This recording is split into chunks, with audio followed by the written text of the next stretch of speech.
Hi, this is Alex from devstories.eu. GitHub Actions, Episode 2 of 14. A workflow is not just a simple script that runs from top to bottom. It is a parallelized state machine that distributes your code across multiple virtual machines at the exact same time. If you write your configuration expecting one continuous process, your data will vanish halfway through. Understanding the execution mental model prevents this. At the highest level is the workflow. This is a configurable, automated process defined in a YAML file inside your repository. It contains the blueprint for what should happen when triggered. A workflow itself does not execute code directly, it orchestrates the next level down. A workflow contains one or more jobs. This is where the physical execution boundaries are set. By default, every job in a workflow runs in parallel. If you define a build job and a test job, GitHub spins up a separate virtual machine called a runner for each job. They start at the exact same time. They know nothing about each other. The build job runs on runner A and the test job runs on runner B. Because they execute on entirely different virtual machines, they do not share a file system, environment variables, or memory. Inside a job, the execution model changes completely. A job is made up of a sequence of steps.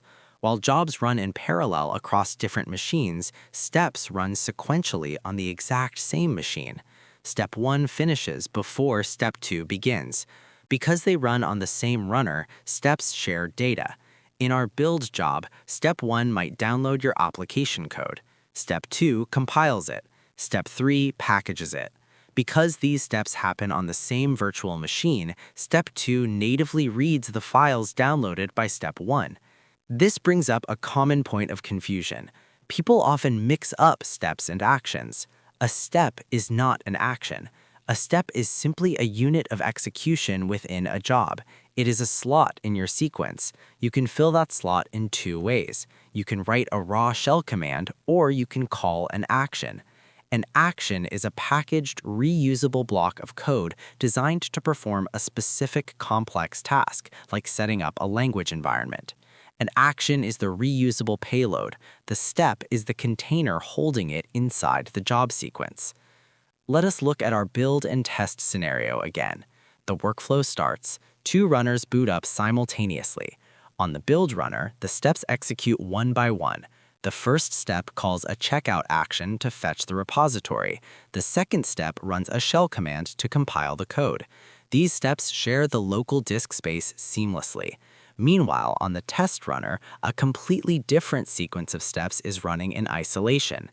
If your test job needs the compiled output from the build job, it can't just look on the hard drive. The test job is on a different server. Here's the key insight. The boundary of a job is the physical boundary of the virtual machine, which means writing a GitHub Actions workflow is actually an infrastructure mapping exercise. Thanks for hanging out. I hope you picked up something new.